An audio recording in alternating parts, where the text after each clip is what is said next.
Okay, it is 6:45. I'm going to call to order the Community and Business Relations Committee. All members are present. We have one agenda item this week. It's to consider a donation and Friends Group request for the Shorewood Nature Preserve. Rebecca, can you get us up to speed on it, please? You bet. I'd like to welcome the Friends of the Nature Preserve and also Mr. Merrick, who has been on a call with myself and the Surfrider Foundation, who I believe is joining us from afar. We have Carla, who is virtual with us this evening and who's been communicating with me a significant amount, going back and forth with different pieces of information. We have a group of thoughtful and passionate individuals who are looking to come forward under the donation policy and also the Friends Group contributions under the auspice and wings of the Surfrider Foundation to submit for grant funding to help preserve and enhance some of the land characteristics of the nature preserve. As you're well aware, about a year ago, the Friends of the Nature Preserve had paid for and commissioned a study to kind of look at what next steps need to take place in order to truly preserve that natural area. So it has outlined plans, and they're looking to implement some of those plans by the submission of grant applications.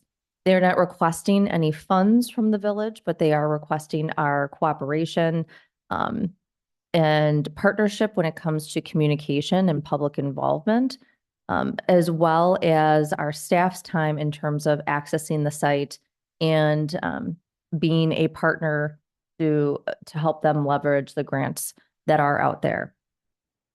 Two items of note, all grant applications that will come forward in the future should be submitted to this group and then also to the village board for review and consideration, including any communication plans associated with those, which I am anticipating will be dependent upon the activities that would be conducted under those particular grant applications. Due to the application deadline for one grant that is upcoming, Surfrider would like to submit on that application, which I believe the deadline is April 17th or thereabout. I have written a letter of support, which is located within the scope of your packet, that it's my intention to provide to them tomorrow, with the understanding that that full application will come back before this group as well as the board for future consideration.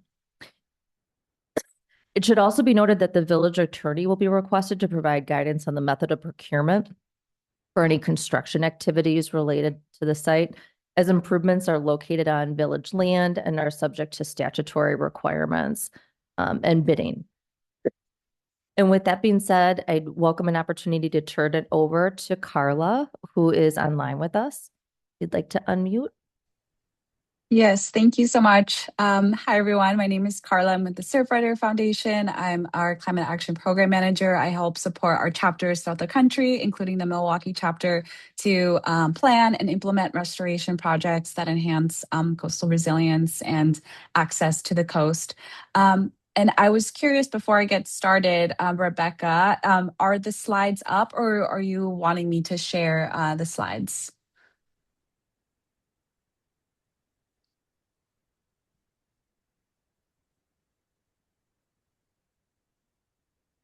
Oh, there we go. Thank you so much. Perfect. Thank you again all for your time and for having us to share more about the Shorewood Nature Preserve Restoration Project. Tonight we have the Friends of Shorewood Nature Preserve, the Surfrider Milwaukee chapter, and our design team lead, Mike Marek, to share a little bit more about the project. But first, I'll hand it off to the Friend of Shorewood Nature Preserve to share a little bit more background about the project. So next slide, please.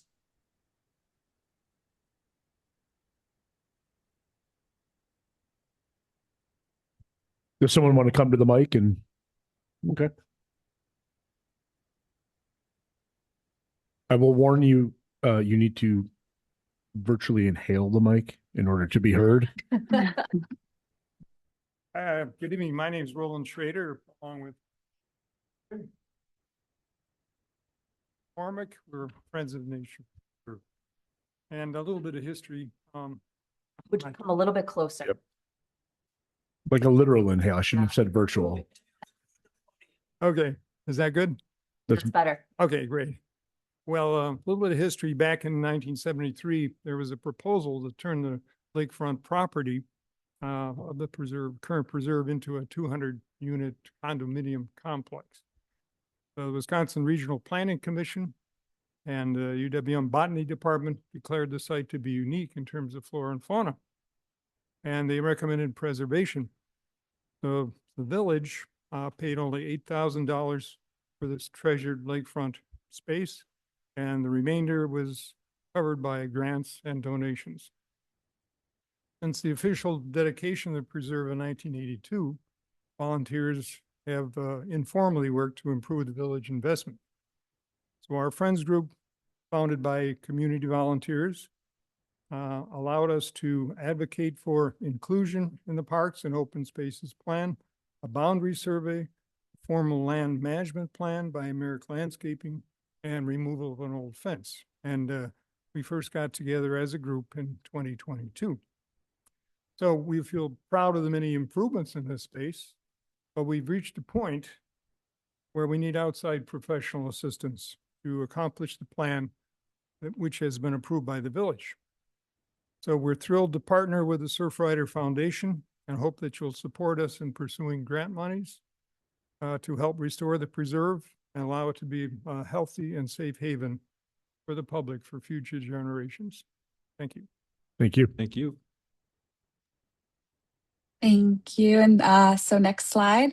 So a little bit more about Surfrider. We are dedicated to the protection and enjoyment of our world's oceans, waves, and beaches for everyone through our powerful activist network. We work on 5 initiatives: plastic reduction, ocean protection access, coast and climate, and clean water. And so this project falls under our coast and climate work, our climate action program, which again supports our coastlines to restore them and make them more resilient and enhance access and biodiversity all along our coastlines. Next slide, please. And so we have worked on similar projects at different scales all throughout the country. We have worked on this much longer project at Surfers Point in California, and it was a 30-year process to help restore this coastline and help move a bike path and a parking lot a little bit back and restore the dune system there. Obviously, this is a much different project than what we're proposing, but just wanting to share the scale of projects that we have been working on at Surfrider. We're working in Ecola Creek in Oregon to enhance that creek, and so it to help reduce erosion along there in Cannon Beach, Oregon. We're working on mangrove restoration in Puerto Rico, and we have many more restoration projects all along our shorelines across the country, in California, New Jersey, and Florida. And so we're working on similar projects all over the country, and we have the capacity to apply for larger grants as well as manage those grants. And so Roland was speaking a little bit to this, that we are, we're a great partner for Friends of Shorewood because we are a 501c3 that can apply to these grants, have experience working with contractors and selecting different organizations and partners to work on these projects to make them as successful as they can be. Next. And I wanted to pass it off to the local chapter, the Surfrider Milwaukee chapter, to share a little bit more about their history, working in the community and the past work that they have done there. Rebecca, do we need name and address? If you just like to provide your name and who you're with, that would be. Okay. Hi, I'm Zoe Finney. I don't know if I'm going to be able to reach this. You can step to the side. Like, there's no obligation. I don't really need the podium. There you go. Okay, my name is Zoe Finney, and I am here with the Milwaukee Surfrider chapter. I'm the vice chair, and I'm joined by Tamir Klein, who's the chair of our local chapter, and then Mike Merrick kind of does double duty with the lands, the project portion of it, and then is also on our board. We are a group of passionate Lake Michigan surfers who also care deeply about Lake Michigan and keeping it a clean, safe place. We are the local chapter of the national organization that Carla has mentioned, and we have done many things like Atwater Dune beach plantings, many sorry, get a little Everyone's got to mess with the mics. yeah. As well as just general beach cleanups. We try to do a few of those every year. And yeah, we just are thrilled to be able to support Friends of Shorewood Nature Preserve with this awesome piece of land that they are trying to restore. Thank you.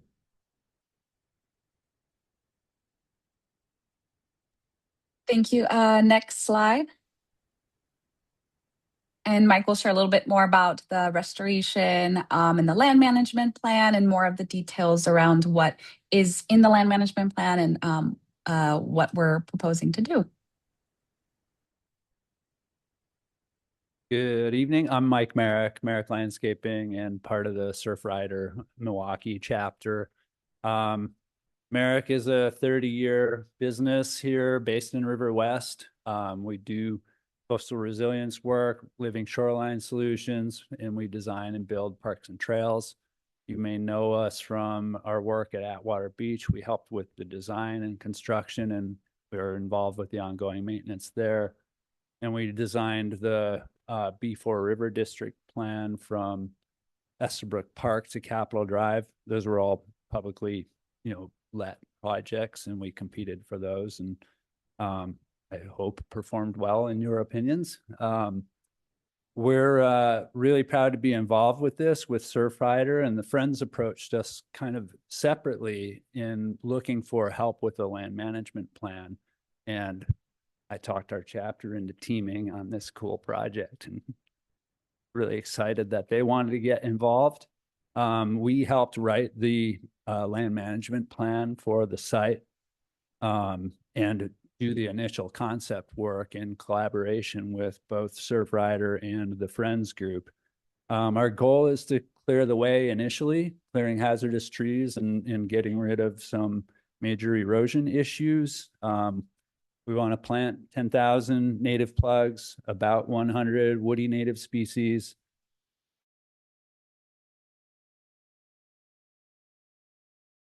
As ephemeral pools for frogs and salamanders.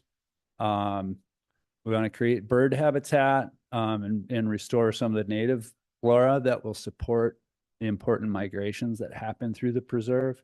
We want to connect making trail improvements, provide steps down to the waterfront where there are dozens of different desire lines currently that are contributing to sedimentation to the lake and kind of a slippery, hazardous entrance. I want to make sure that everyone's aware that the plan is completely iterative. There will be public involvement once we have some funding to refine designs and come up with the construction detailing that we can share with everybody. Right now, it's kind of conceptual among our groups, but we'll definitely be including the public input to build the park that everybody loves and owns. And the total restoration timeline is approximately 5 years from when we start until the finish of the construction and restoration work. And then with any project like this, we're aware that there's ongoing efforts to care for it and maintain it. We know, and it's been clear from the village's standpoint, that they don't have additional funds to provide for that. And I think that's something that our groups collectively are ready to help handle. And we've done a ton of volunteer work already for the village and provided hopefully lots of value through that volunteer network. Roughly environmental impact is 3.5 million gallons of stormwater reduced annually to the lake, and about 37 pounds of phosphorus reduction per year to the lake based on pretty standard runoff models. We have 6.5 acres planned for restoration, improved public access, and community stewardship for generations. Thanks. Thank you. Thank you, Mike. And next slide, please. And so like most projects, it can't be done alone. And so the Friends of Shorewood Nature Preserve, like they shared earlier, reached out to Mike and then to the Surfrider Milwaukee chapter. And then we all, got together and, have been talking for about a year about what this partnership looks like, what are all our different roles. And so the Friends of Shorewood, has been the heart of the project. They had this vision, they started it, and they worked with Morek Landscaping to put together and fund the land management plan. And there'll be the partners that will, our local on the ground partners that are helping host stewardship events, volunteer coordination, and community engagement, as well as the Surfrider Milwaukee chapter will be playing a similar role. Our local on the ground chapter helping with stewardship events, as well as volunteer coordination and community engagement. And Surfrider, we'd be the lead applicant on grants and project coordination and doing the compliance and reporting. And Morek Landscaping would be our restoration experts, putting together the designs, leading the technical design and implementation.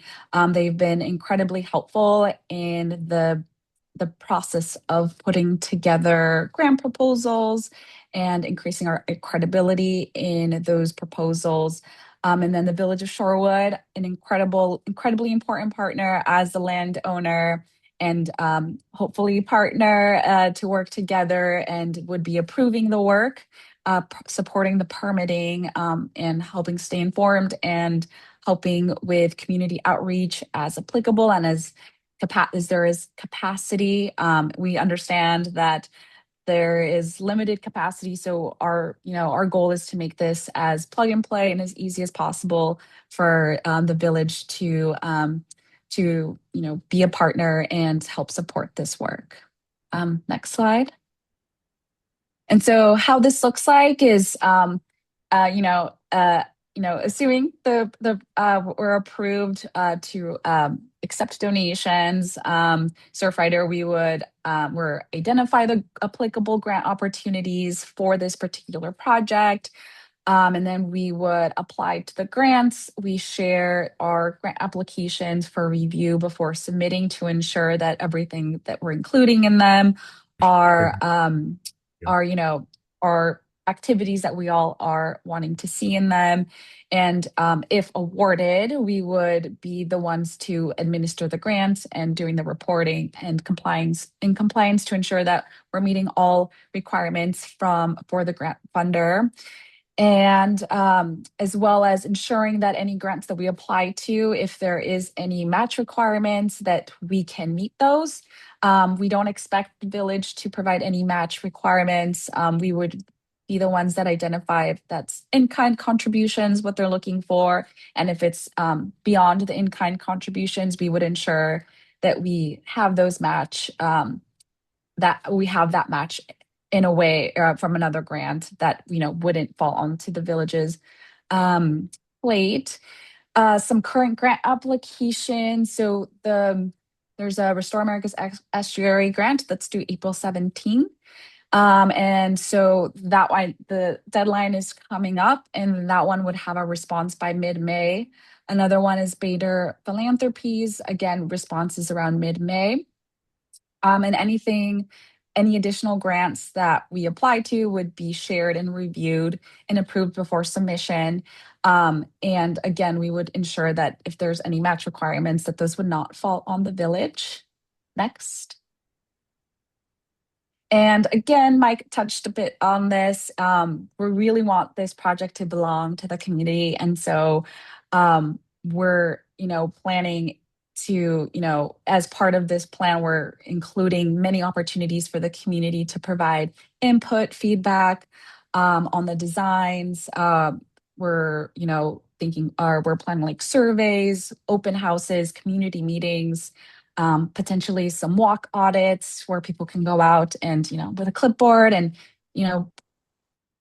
pointing out things that are important to them, and some educational programming. And today is a big part of the climate action program is we not only want to restore our coastline, we want the community to be a part of these, can come back to these places and see the transformation that they were a part of. So we're definitely super passionate about including opportunities for the community to be a part. So definitely planting days, stewardship days are a part of that. I would love to open it up for anyone else who's there to share anything. But if not, I think we can go to the next slide and just say thank you. And really our ask is for our donations application to be approved, so we're able to apply to grant opportunities that would support the land management plan to restore the Shorewood Nature Preserve. So thank you very much and happy to take any questions. Great, thank you. Any questions from committee members? Just real quickly, I want to say thank you for all your hard work. I mean, this is an incredible project, and this is one of those projects that I'm personally really proud of that we're doing here in Shorewood that is maybe a little underrated when we talk about all those great community assets or great community things that we do. This is just such a shining example of what can happen if a community comes together and puts the energy into a project. And it's amazing what you all have done. So thank you so much. A question that I may have is Surfrider, is there a financial compensation for your help with administering the grants, and what does that look like? Yeah, so when we put together a grant, we include time for myself for helping manage the grant, as well as we have a local regional manager for our Great Lakes regional manager that helps support the chapter there. And so there'd be some funding for her time. And it really is to cover our time while supporting this project. And as well as our grants team to manage the grant. And in grant opportunities, we can also include time for the village's time supporting the project, if there is any time needed to include there. We've included grant funding for the Friend of Shorewood Nature Preserve, as well as the chapter for any of their cost for like stewardship events or planting days. So yes, we are including time for our work supporting this project. And do you guys have a commitment for 1 year, 3 years? Is there anything like that on the table where you guys are going to be working together for X amount of years? We are in the process of putting together an MOU for the partners and thinking about what that looks like, what are our roles and responsibilities, what are we committing to. That is not it's not complete yet. It's still in the process, but yes, it's something that we're working on, and we're figuring out what would be the best way to move forward with the village as well, if that's a separate MOU or if this process fits that, or if it looks like a different way.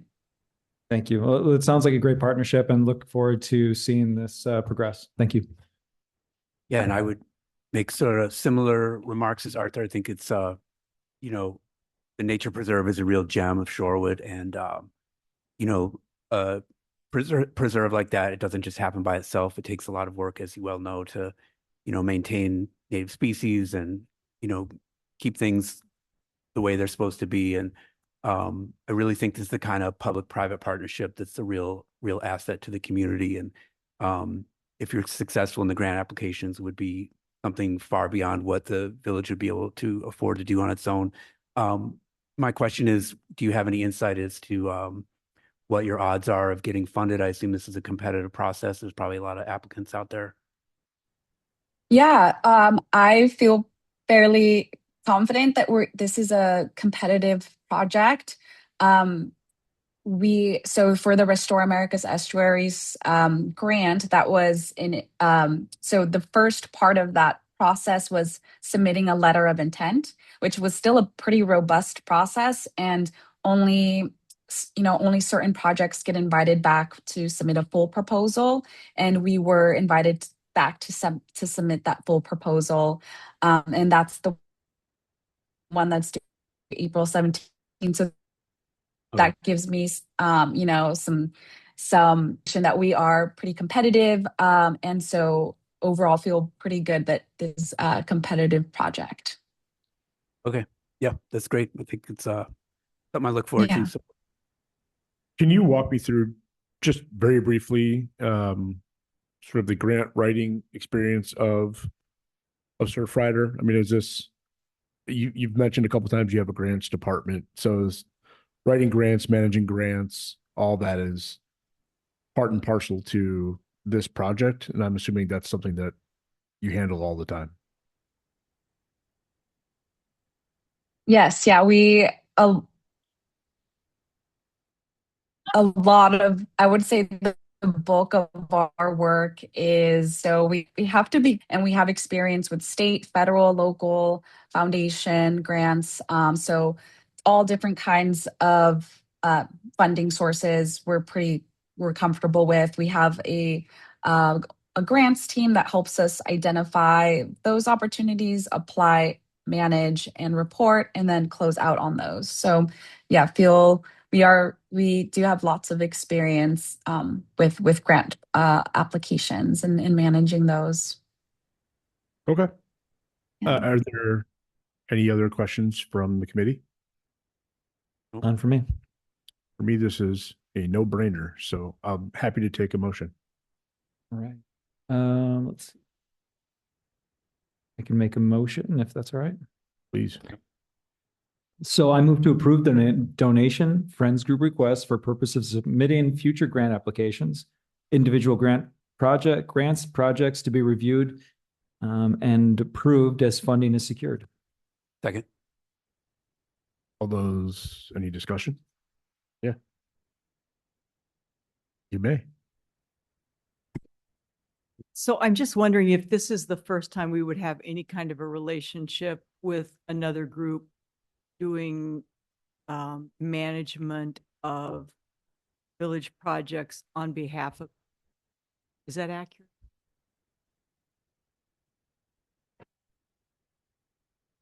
Off the top of my head, a friends group, yes, I would need to ask the library. I don't know if, in what capacity. I mean, the it's- library, the Friends Victoria Library does a lot of programming within the library, Right. but I mean, Little League manages for the most part Spectre.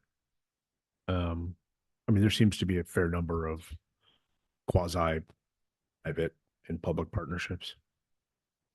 It's a great, one of the things I was excited about with Surfrider's approach and the Friends of the Nature Preserve and was grateful for was actually the policy for donation and friends groups that the village board had set up because it provided a roadmap for us to know what to do with this request and then to bring it forward so that we could ensure everyone was being communicated with and thoughtful in approach and also received approval.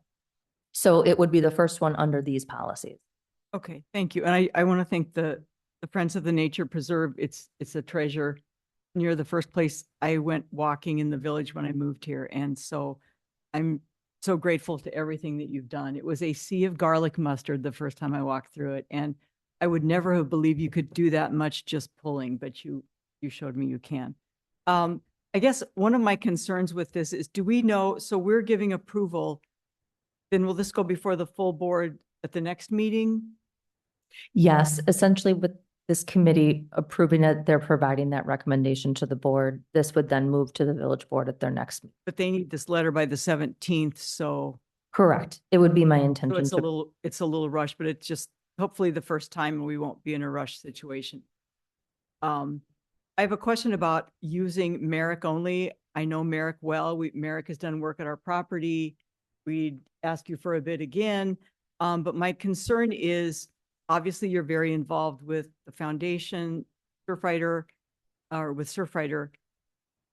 To tie the project to a specific vendor when, you know, you may plan to be in business for decades, but what is the advantage to, you've given the plan for the property, but what's the advantage to not keeping this open to other vendors to work on the site?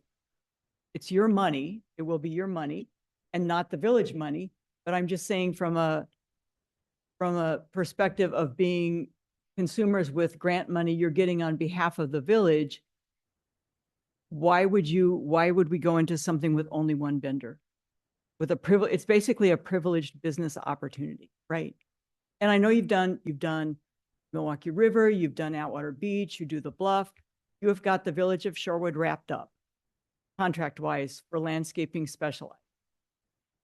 And so I'm just saying, you know, in the interest of providing opportunity for others and being sure you're getting the best deal with your money, why do we need to put Merrick Landscape in here? I can help answer that. So when applying to design grants and planning grants or implementation, it's incredibly helpful to have a design team on board. In my experience, those applications are more competitive. They see those grants, you know, that we already have a solid team together. And many of the grants that we're looking at to apply to, we could not apply without a restorations experts and someone who knows the ground already. And so it is really critical to our grant applications and our success in being awarded those grants to have a technical on the ground expert to help us put together those grant applications. There's a lot of technical questions in there that me as Surfrider can't answer, and the Friends of Shorewood or the Surfrider Milwaukee chapter can't answer. So it's critical to have a design team supporting the grant application process. Down the line, if there may be opportunity, for any of the larger implementation work, there may be opportunity to put something out to bid if the design shows that it's something that is beyond Merrick's Landscaping's team. But that's, not for sure. It depends on what that design looks like. And also wanted to share that I know that Mike has also ties to the chapter. We've had internal conversations around the conflict of interest and whether there's, on when there's any voting involved, Mike around this project, Mike steps out. So just wanted to share that too. Okay, I'm going to wrap up discussion just because we have to move to another committee meeting. We have a motion on the floor. All those in favor? Aye. Opposed? Motion passes 3-0.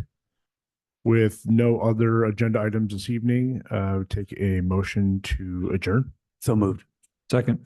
All in favor? Aye. Meeting stands adjourned at 7:18. Thank you very much. Thank you. Thank you so much, Carla. I'll be in touch with you later and enjoy your vacation. All right. Thank you so much. It was nice to meet you all and looking forward to working together. Thank you. Thanks for coming, Friends of the Nature Preserve. Thanks, Mike. Yeah. Yeah, looking forward to it.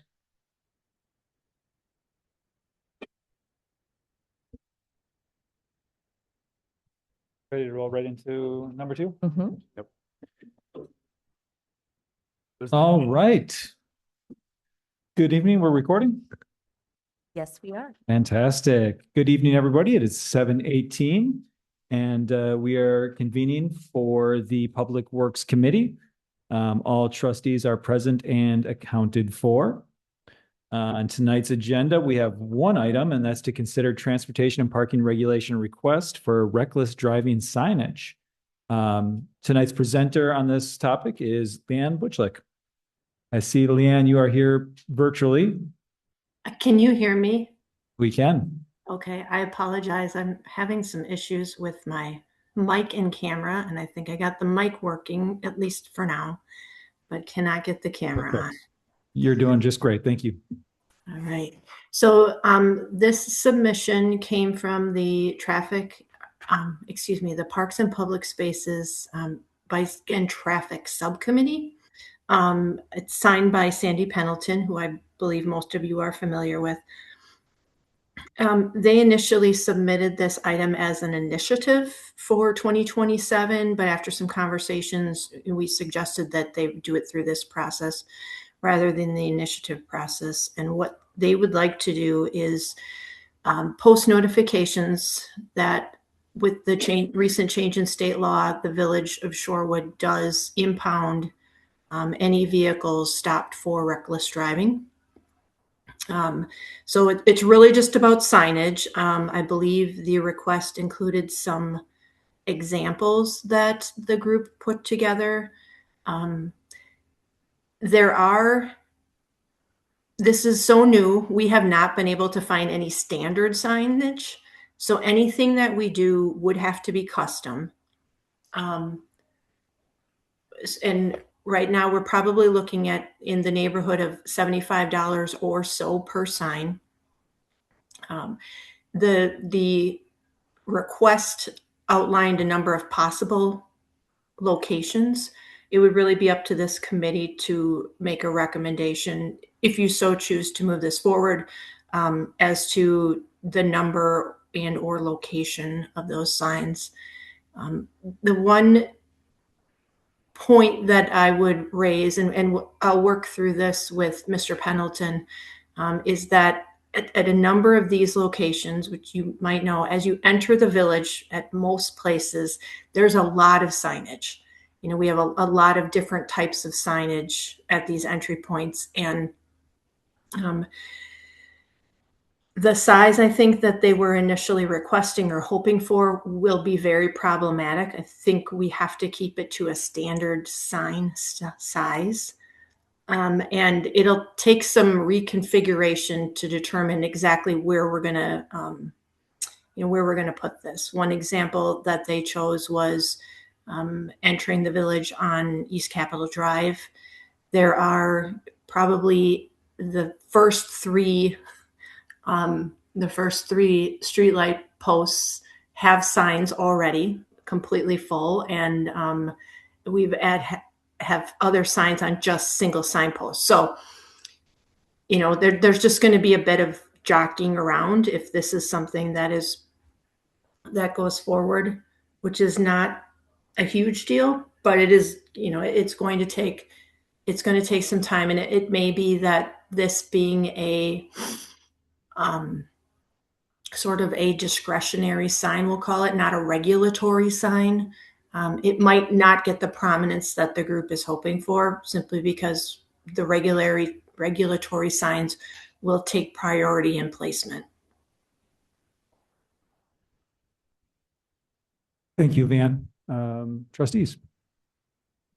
Yeah, I mean, I'm inclined to support it. It's something that residents have asked for a lot, and something I heard about a lot in the doors when I was canvassing, that people want us to do something about reckless driving here. I appreciated the design of the sign that had the motorcyclist doing the wheelie. That's, I get questions about that, like, what can you do about that?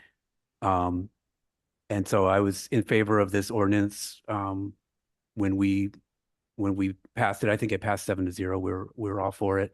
And so I think having some signage would be, it doesn't fix the problem by itself, but we're trying to change the culture of how people use the streets, and I think this would be a good step. I agree with some of the points that Director Butchlick made about not having too many of them, not having too big of signs, and I think just having them on the main roads like Capitol Drive, Wilson Drive, Lake Drive, I think would make sense, and just give some visibility to the new ordinance that we have now. Thank you. Trustee Kudo? No questions.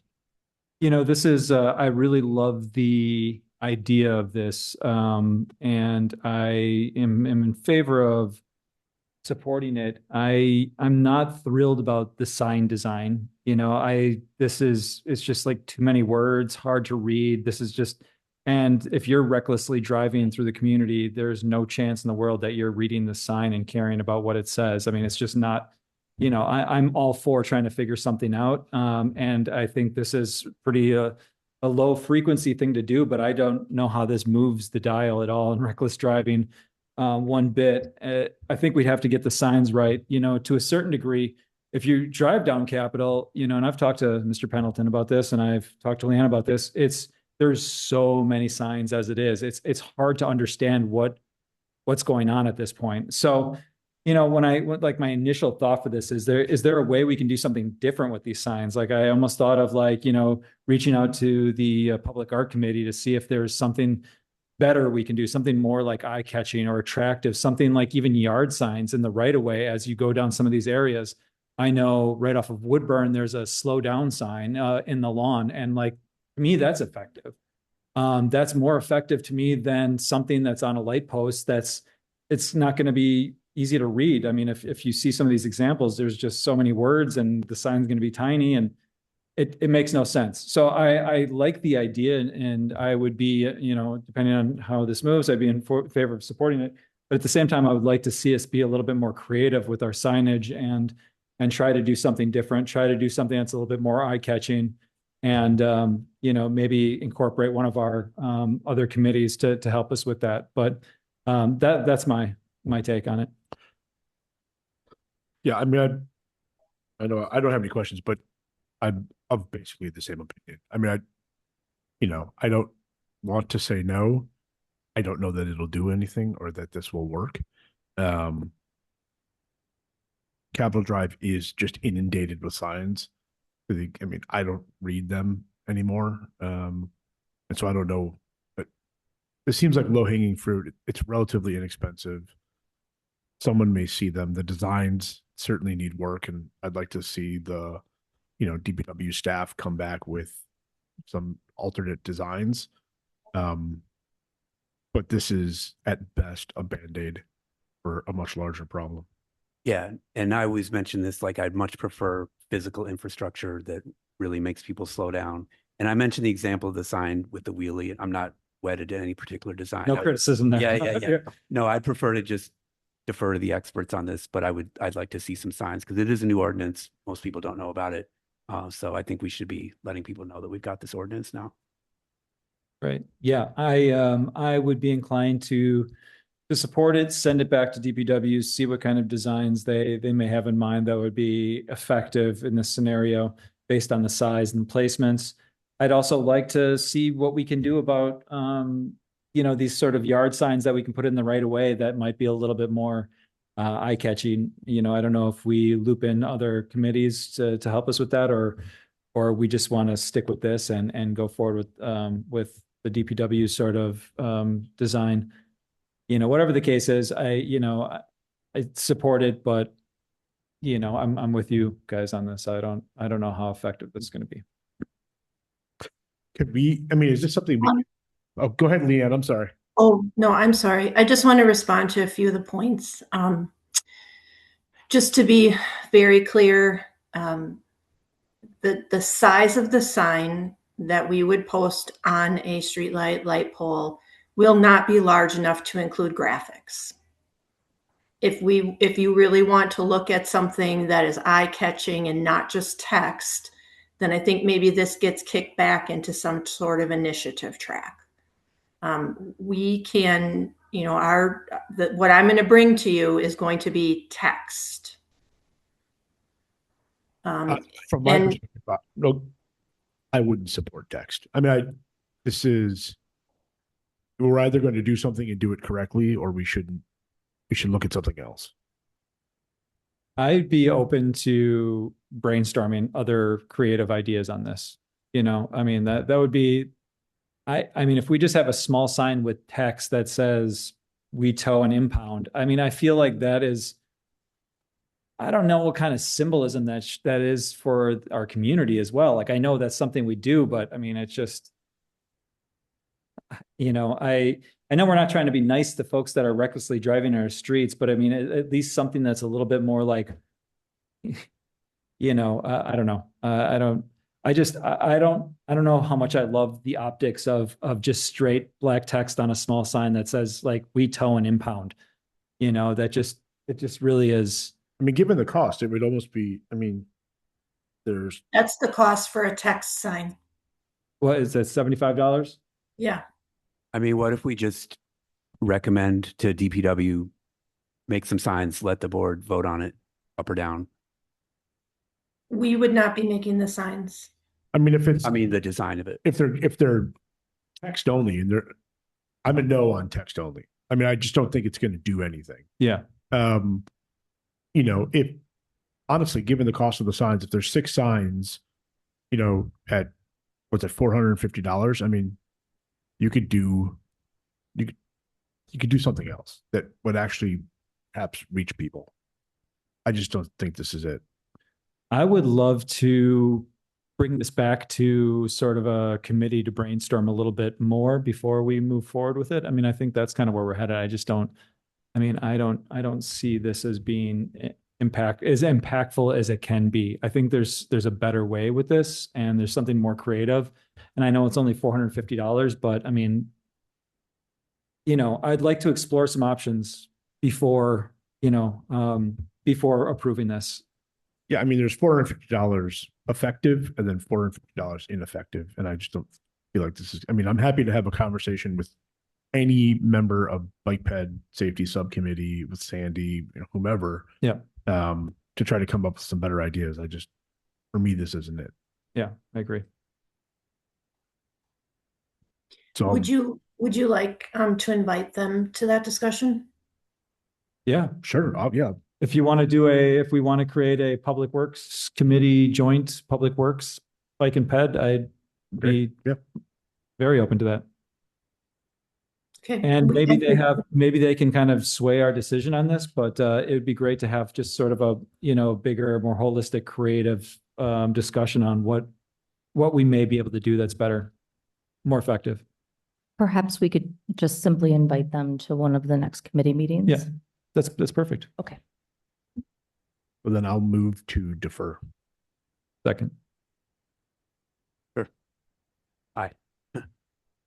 Aye. Aye. Motion is deferred.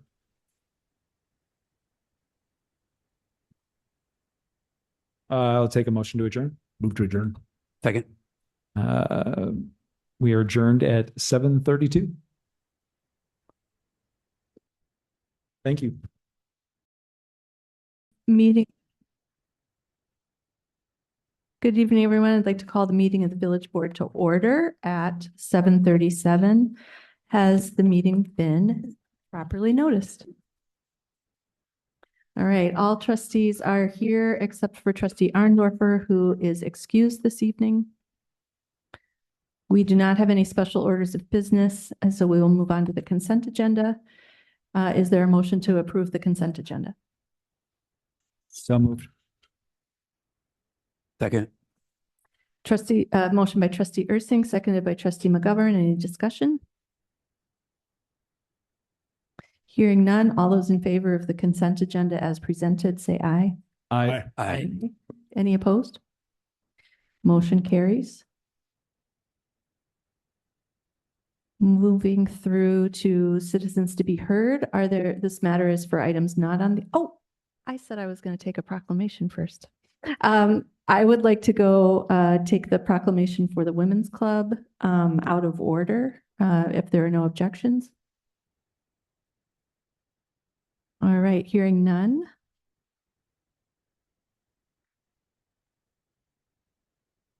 This is a proclamation for the Shorewood Women's Club, whereas the Shorewood Women's Club, an affiliate of the General Federation of Women's Clubs, GFWC, for the past 90 years, has made positive and practical contributions through their many volunteer efforts, whereas Shorewood Women's Club members have contributed significantly to the civic, cultural, educational, and social betterment of our citizens by being instrumental in establishing the first village library located on East Capitol Drive, establishing the first senior center as a club project, contributing to the Kinship Community Center, Operation Smile, Wisconsin's own library, SEED, Milwaukee Rescue Mission, Meta House, and many other organizations in the wider community, participating in the annual library summer celebration, National Night Out, and the 4th of July parade,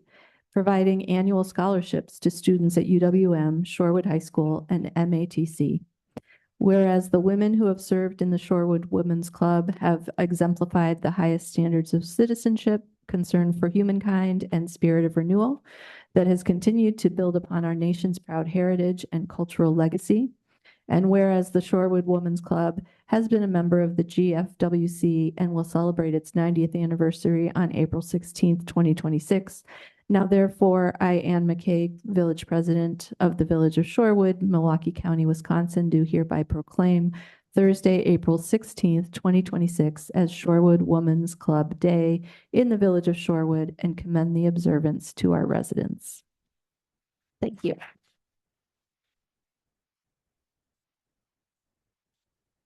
And you'll receive a signed copy framed for your event. Yes, Trustee Stokbrand. As a Women's Club member, I would just like to call out Jenny Volpes and Gail Gould, who are officers in the club, for your leadership and your patience and efforts to help with organizing a group that is important to the village. Thank you. Thank you. All right, you're welcome to stay for the rest of the meeting you want. But at this time, we will continue on with the agenda, going back to citizens to be heard. This item is for matters not on the agenda. Are there any citizens here who would like to be heard? I'm not seeing anyone in person. Not seeing anyone online coming off mute.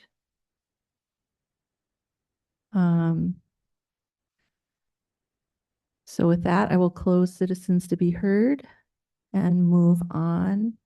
Sorry, I'm trying to get back to my open page.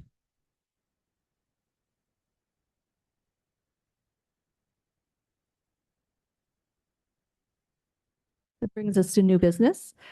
Item 9, new business. 9A, consider award of contract for the planning for neighborhood greenways and the development of a traffic calming program initiative. So this item comes to us from the Public Works Committee. And with a recommendation of who to award the contract with after a very a one of a kind, first in our history consideration. At this time, I'll ask Trustee Ursink if there's anything you'd like to add. This has been, a fantastic project to work on with Bart and the Pet and Bike Safety Group. Sandy, Gary, and myself, along with Bart and Nicole, sat in on 3 different interviews for firms that applied to be a part of this project. All were fantastic, but one definitely stuck out above the others, which is listed in here as Tool. Really excited to be working with some folks from Shorewood that know the community really well. They had the best proposal, and so it's just fantastic when something all comes together like this project did. So we are recommending to move forward with Tool. Would you like to make a motion? I'd love to move. Yes, I move to award the professional service agreement, the planning for neighborhood greenways, and the development of a traffic calming program initiative to Tool Design. Second. Motion by Trustee Ursink, seconded by Trustee Kudo. Any discussion?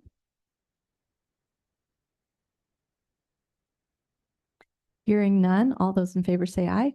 Aye. Any opposed? Motion carries. The next 2 items, 9B and C, come to us as a matter of being deferred from last year. They're pertaining to electric scooters, considering possible policies and pilot program.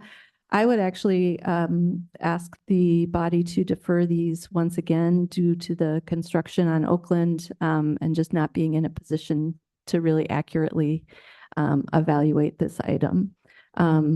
So I make that suggestion. If there's a motion to do so, I will accept it. If not, then we will proceed. What time frame are you thinking for reconsideration? What did we do last year? Kind of just for next 1 year. It was one, yeah. So So then I would say 1 year. April of 27. Mhm. But I'm open to other. I mean, it's a matter of curiosity. What's going to change? I mean, we know what Oakland's going to look like. We know when it'll be done. And it's not like, I mean, the scooters won't just be ridden on Oakland Avenue. They'll be ridden perhaps throughout the village. So I mean, I understand why, but I sort of don't understand why. I guess you just might have anomalous traffic flows because people will generally be off of Oakland. So when one of the major thoroughfares closed, you might just see a lot more scooters on Murray. And you might end up running a program that garners more complaints than it would if Oakland were. I mean, I think you might not get accurate data in this first year. And if you want it to succeed, you might end up with just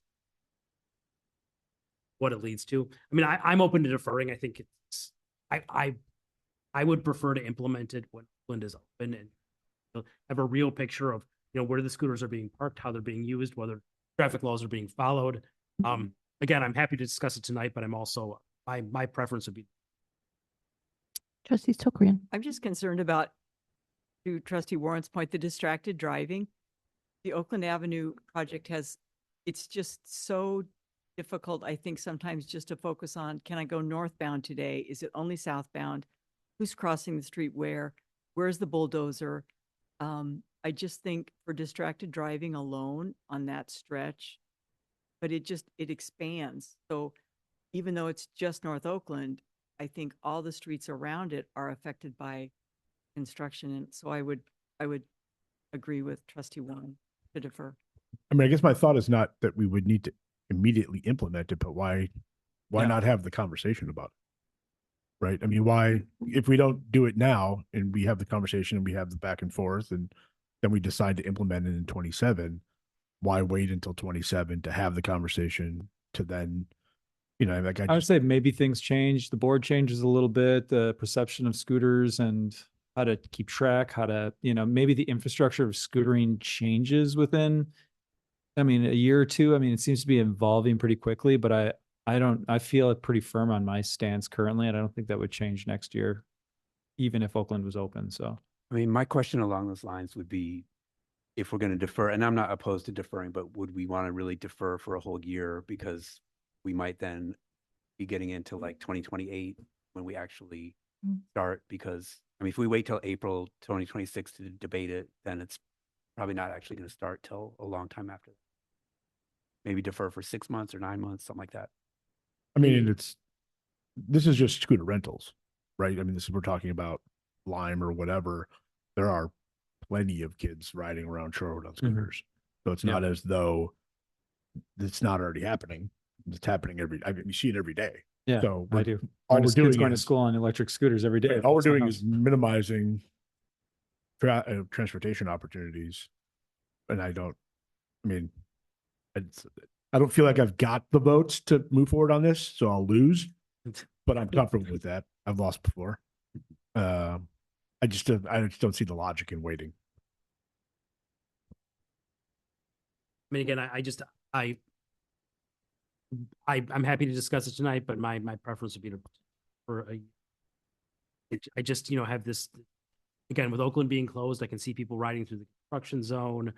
I can see scooters being, taken to side streets and more often to be left in front of on people's property on side streets. I just think that it would be better to have a fresh start next year. That said, I'm happy to debate it tonight. I don't even know if it's a debate tonight. It's if this is going to go through DPW, which it might, or community, like whatever it goes through, there's City of Milwaukee has a ton of restrictions on where you can take them, where you can park them, where you can leave them. We could very easily close off Oakland Avenue. We could very easily make it so that you had to leave it in, you had to park the scooter at an intersection on like there's a lot of ways to go about that, I think. But if we're not going to have the conversation until 27, then we're not going to know, we're just not going to know. Well, to be clear, the agenda item is to consider the attached ordinance. So it's not to. I'm fine moving ahead with that too. Well, we could take a motion. I just wonder, not that it's my job to represent the vendor, but would Lime or anybody care like that our main thoroughfare is under construction and like it would be like, well, so where are we supposed to put the corrals? And the corrals are just geocached to certain locations. It's not like a bubbler bike where you have to, You where don't need a there's concrete infrastructure. pad, but we have concrete pads we could offer them. No, but they don't operate that way. My only experience is, I went to, I think it was Summerfest or some, German, whatever fest it was last year, and you rode the scooter all the way from downtown, got to Edgewood, and I had to park the scooter. And you just walk into, it just didn't make any sense. And you'd walk into Shorewood and, I walk to my house, but again, I just don't. It is a expanded mode of transportation for a community and a board that is often looking at other modes of transportation and less cars. I find it odd that we're setting this aside and for yet another year. So Are we you don't ready for a have a motion? motion on the floor, so Are you ready for a motion? sure. I move to defer ordinance 3083 until April of 2027, an ordinance to create regulations related to electric scooter operations and the allowance of short-term commercial rentals. I'll second that. All right, a motion by trustee Stokbrand, seconded by trustee Warren. Further discussion?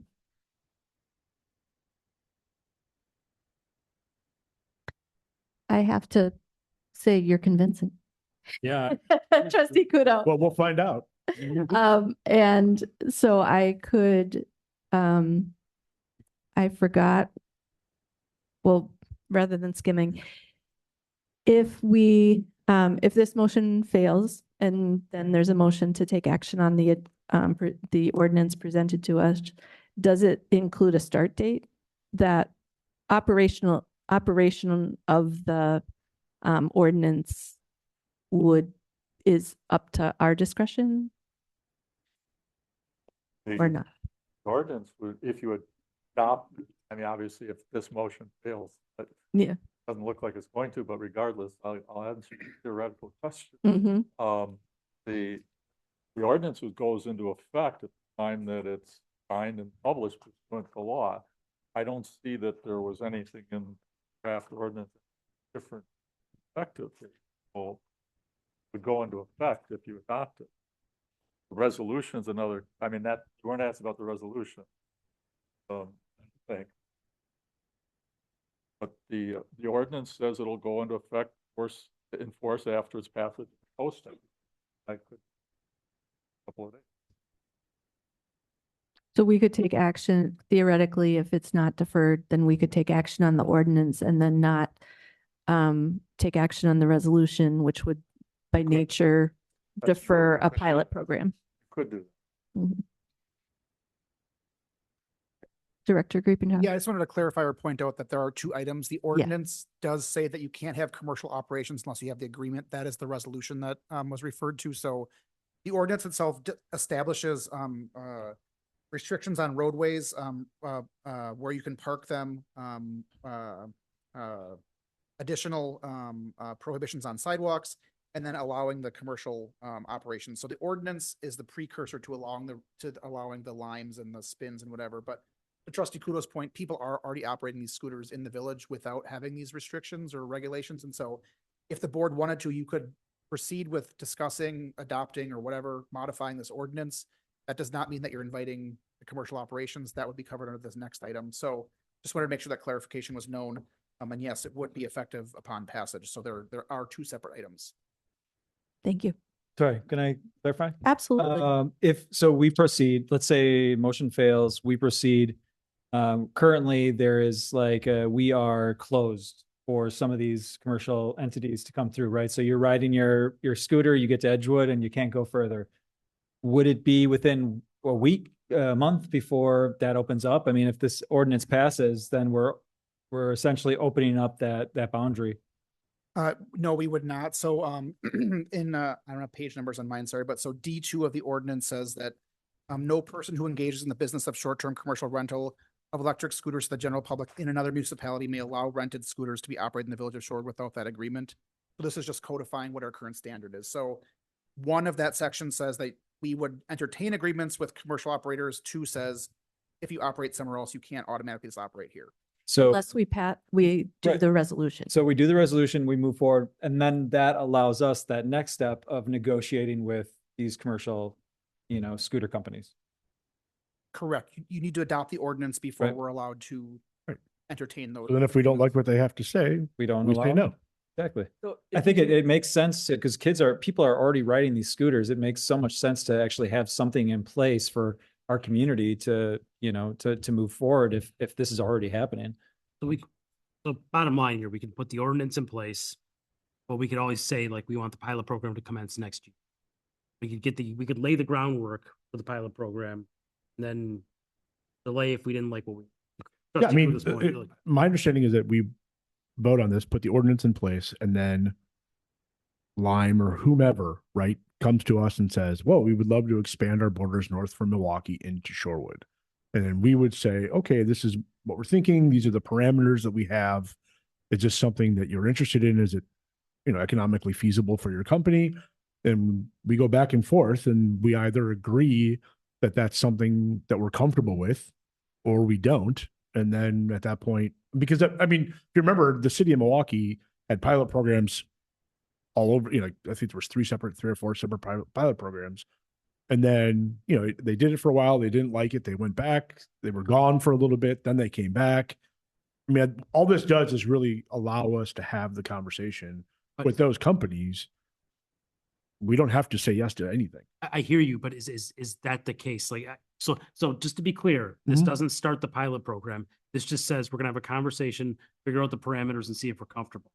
If it's that, then I'm much more comfortable than we take 2 votes here tonight and then all of a sudden we got scooters, as soon as Lime strikes a deal with the village without it coming back. Or for clarification, maybe. Yeah. It just holds it until we resolve this. Yeah, I do believe the second item, the resolution requires that agreement to come to the board. I'm just looking through it to try to find exactly where that is, but that was the intent of this. I'm just trying to find the language of where that confirms that the board has to approve. But right now, can someone legally ride their own electric Yes. scooter Oh, yeah. on the street without the police doing anything? It happens daily. They just have to I obey know the that- regular traffic laws, but other than that, yes. Yeah, I mean, If So, you, but point of how would order, this- we have a staff person who's confirming a previous comment. So I just want to wrap up that before we move to the next comment, please.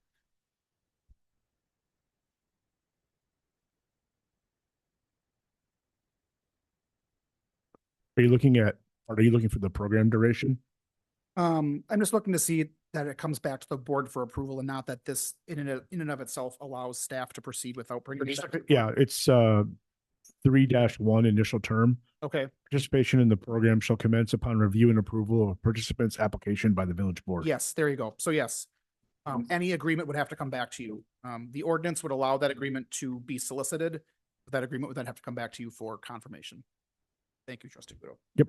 And to trustee Stokebrand's question, it was spring break last week. I had scooters at my house basically every day from kids riding in as far away as, I think, Fox Point.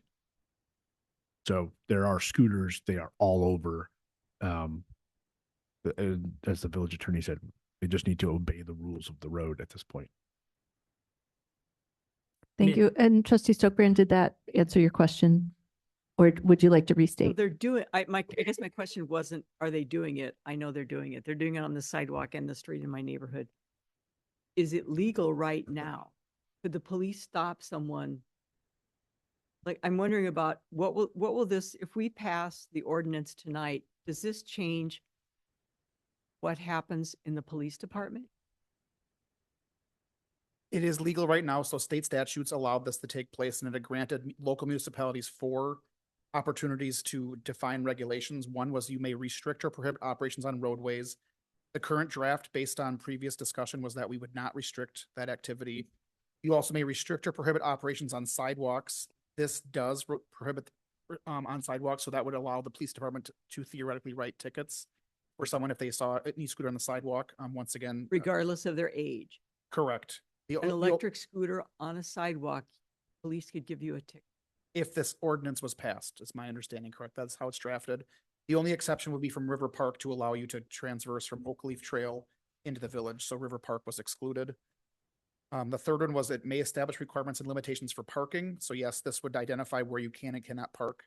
The scooters primarily being that you can't block crosswalks or sidewalks, and so if you parked your if you parked your scooter in a way that did that and the police knew it was your scooter, they could write you a parking ticket for that then. And then lastly, we may restrict or prohibit commercial rentals.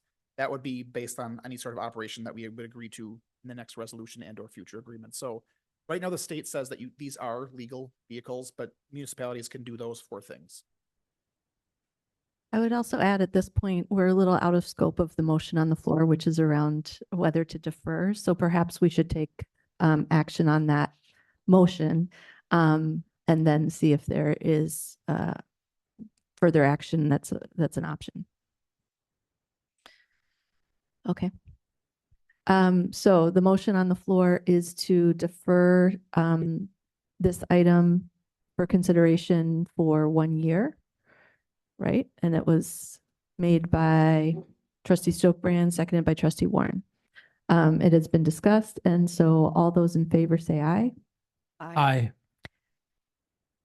Oh, right. Even for deferment, right? Okay, that's probably good. All right, this will be a roll call vote. Trustee Warren, Aye. trustee Ursink, Nay.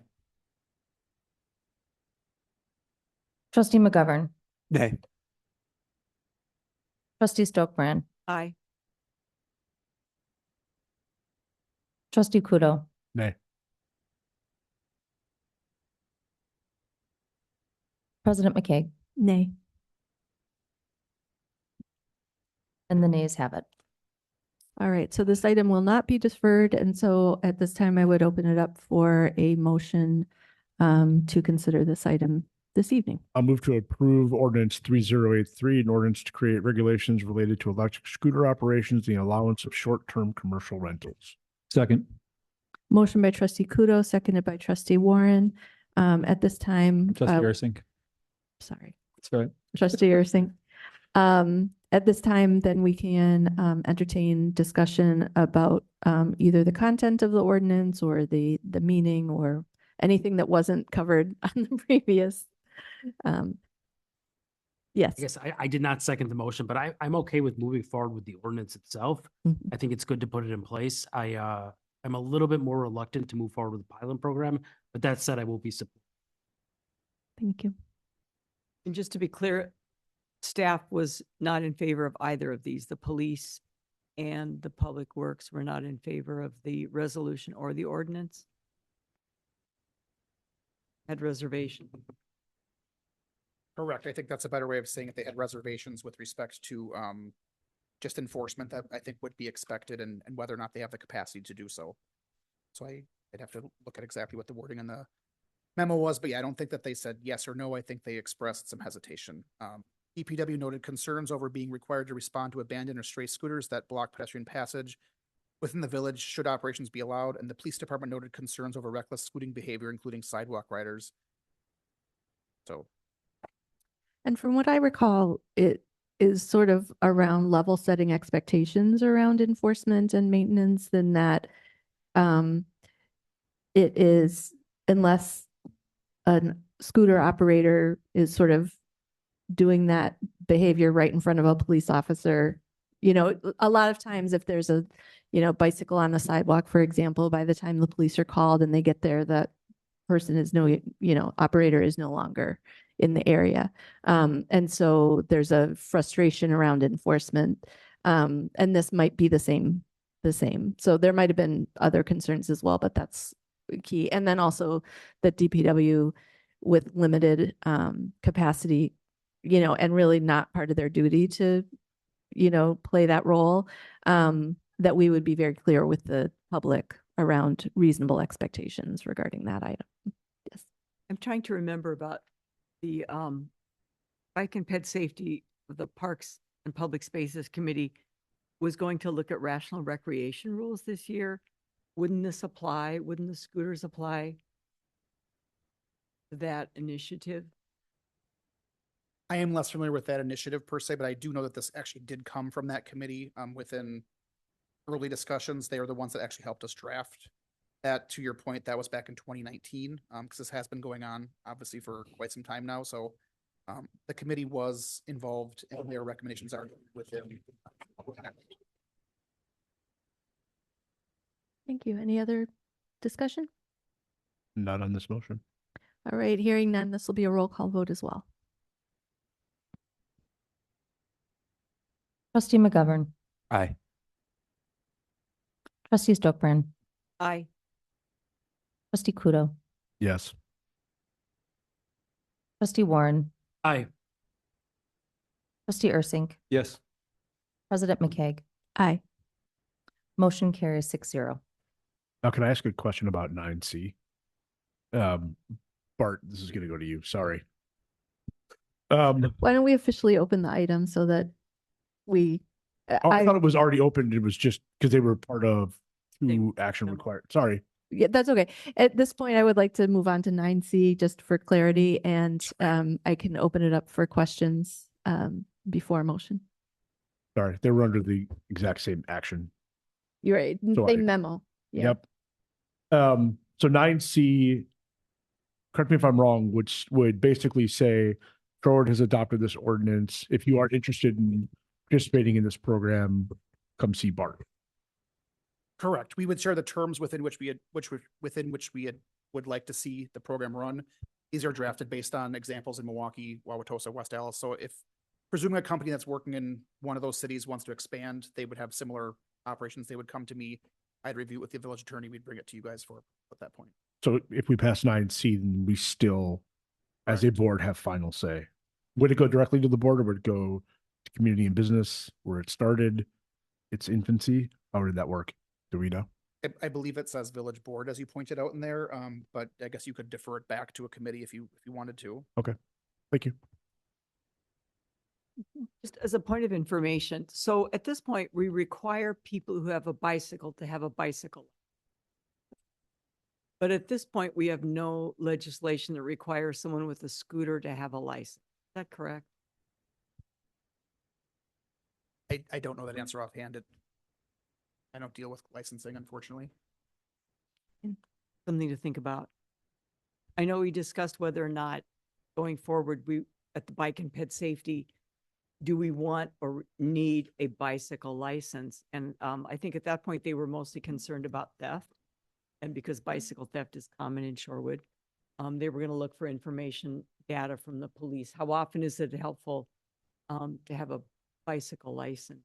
But I guess I would say that'd be something to consider if you're going to require a bicycle owner, rider to have a license, maybe e-scooters, it's e-scooters specifically, should have a license.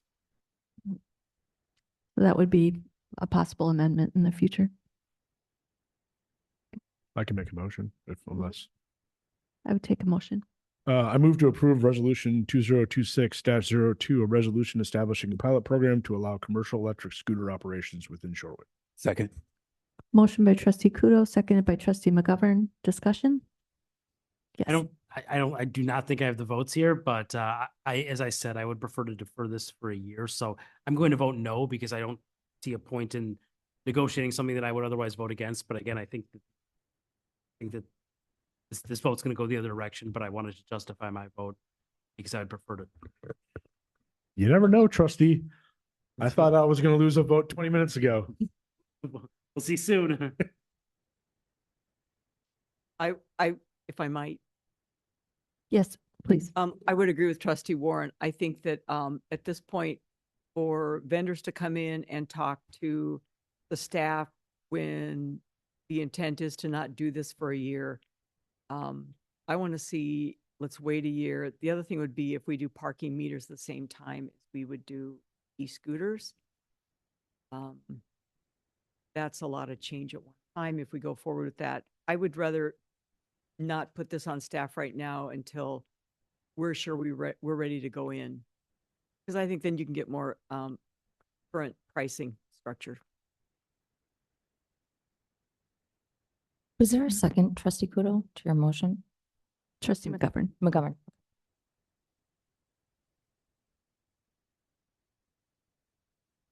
Where is the staff in terms of, I can't recall say this passes, what is sort of the startup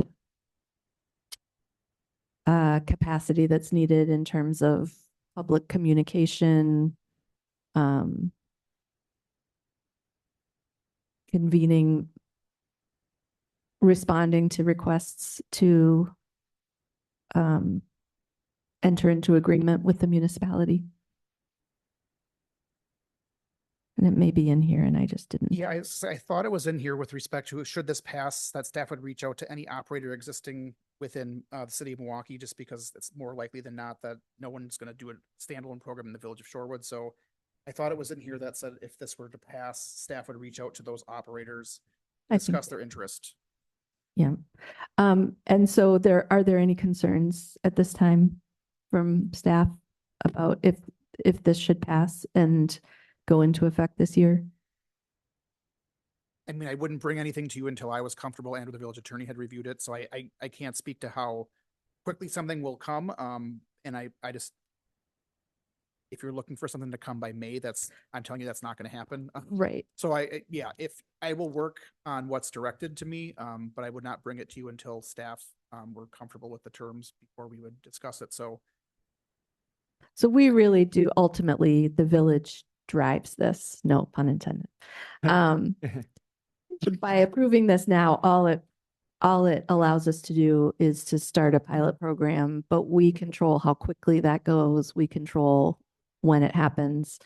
I think the only guidance for staff is if you're going to reach out to operators for this service and the board isn't going to approve anything, that's kind of a waste of everyone's time. I would agree with that. So if there is no intention to say start thing by July 1st, I would not want to work on this in the next 2 months and bring something to you first meeting in July and then it not go somewhere. I can't make you make that determination now, but that is, I think staff would agree with that perspective wholeheartedly. Mm-hmm. And appealing to the committee from whence this came, Trustee Kudo. Yeah.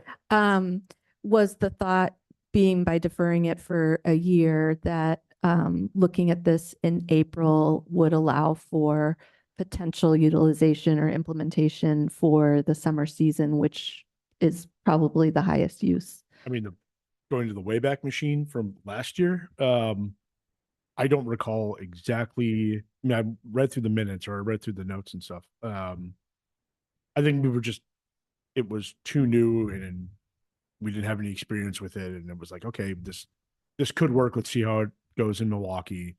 I think it was just getting rolled out in Tosa. If I remember correctly. I may be wrong. But I mean, this is the 7th year a village board has been discussing suitors. So none of this is new. It's just whether or not we want to allow for other modes of transportation. And then again, my position is if Art reaches out to someone and they say, yeah, we think we can make this work with the restrictions and knowing what's going on Oakland Avenue and what have you, then okay, let's have the conversation. If they say, nope, it has to be Oakland, otherwise it's not feasible for us, then okay, then it doesn't work and we come back in 27. So, I mean, this is. Yeah, it can be self-limiting. Yeah. I think that's a really good point. I think that when I think of it as a new service, I kind of am in the mindset of where Trustee Warren is like, how is this supposed to work? When I hear the practical application and probably the highest use case is coming back from Summerfest and having a dead scooter at Edgewood versus being able to get all the way to Shorewood. It's not enjoyable, I'll tell you. Yeah. And cycling on Oak Leaf Trail, seeing lots of, scooter carcasses, a little graveyard there. The connectivity, it seems like a pretty easy way to increase connectivity. And I imagine that was the focus at the committee level and for the past several years. So even though I've had reservations about this, I've been convinced by the discussion here tonight. Again, I'm not going to beat a dead horse here because I don't think I have the votes, but I would prefer to defer it to a point at which one of the main thoroughfares through our village. Just think that the fact that Oakland is closed might exacerbate some of the issues you see with scooters in municipalities, such as where they're parked, how they're ridden. I think it would be a better rollout and a cleaner rollout if we did it here. And there'd be, That's true. there's also a change management piece. That said, I understand the points raised by Trustee Kudo, President McCaig. It's not that I'm completely against scooters. I just think that And I am the one that suggested deferring, so. And I would agree, and it appears that staff has said, we're not going to get this going until at least July. Mhm. So why would we have staff spend the time reaching out to scooter companies when we know we're going to miss half this? It just makes sense to me to start this in January. Reach out to those companies in January and try to have it ready. If we want to do a one-year pilot program, have it start in May. Again, we started in July, then we started in August. It's still August, September, October. I mean, until the weather turns and you can't do it anymore. I mean, half a summer is still a half a summer with more transportation options. I'm gonna call the question. Fair.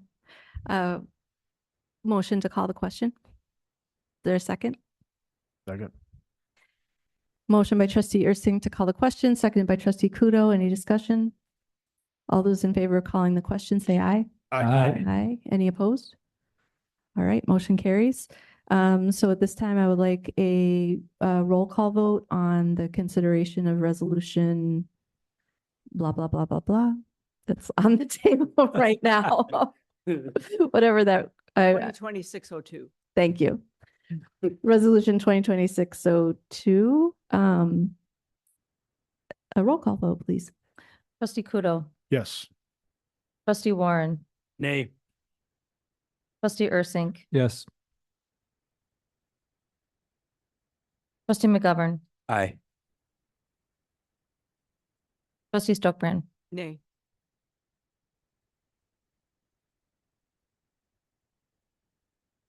President McCaig. Aye.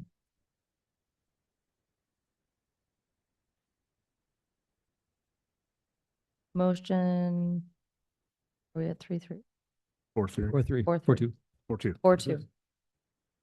I was told there'd be no. Yeah. Three. Been a There's a long slight week. typo in my name, but I'll sign it anyway. All right. I believe that brings us to the new business with the North Shore Health Department. Is that correct? So I'm Correct.